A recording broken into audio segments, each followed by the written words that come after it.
ya yang gue dapat adalah yang lu bisa kontrol tuh hanyalah diri lu sendiri. Lu nggak bisa kontrol apapun di luar. Penderitaan, ya ini gue belajar nih, penderitaan selalu datang dari lu melawan realita. Lu harus lihat hidup itu mengalir gitu. Ketika lu lihat hidup itu mengalir, realita yang dikasih depan muka lu nih, ketika lu udah bikin keputusan investasi, "Oke, gue investasi ini," cuman akhirnya lu dikasih minus 20% itu. Emang lu nggak bisa kontrol, ada faktor ekonomi makro, faktor luar yang lu nggak bisa kontrol.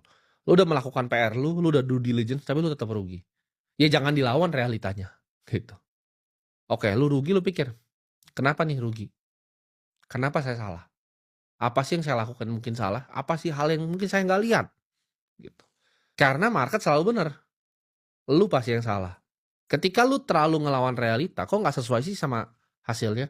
Yang lu bisa kontrol tuh adalah input lu terhadap sesuatu ya. Lu bekerja, lu bisa tahu, "Oke, gue udah fokus, gue udah lakuin hal yang terbaik, gue udah nggak ada penyesalan, udah disiplin gue, tapi hasilnya masih nggak ada." Ya hasil lu memang kadang nggak bisa kontrol, lu nggak bisa lawan realita bahwa hasilnya memang nggak ada.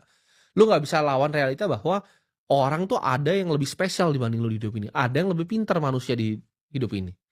Ketika lu resist realita seperti itu, lu akan jadi orang yang menderita. Itu dasarnya tuh dari semua penderitaan lah, yaitu orang-orang yang melawan yang namanya realita. Ketika lu bener-bener master diri lu sendiri, ya, lu bener-bener kuasai diri lu sendiri, dunia ini akan punya nggak bisa ngapa-ngapain, ya. Dunia ini nggak bisa ngapa-ngapain terhadap diri lu. Dunia akan kehilangan kuasa terhadap diri lu ketika lu bisa nguasain diri lu sendiri. Ketika lu kerja nih, gue bilang tadi, ya lu terima aja, hasilnya apapun tuh lu terima. Jangan punya attachment sama hasil, itu yang bikin orang jadi gila. Mereka selalu pikir kalau gua ngelakuin A entar dapat B. Nggak juga, kadang lu ngelakuin A lu nggak dapat apa-apa, atau lu dapetnya C, dapetnya D, nggak apa-apa. Yang penting lu lakuin yang terbaik dan detach gitu dari hasilnya.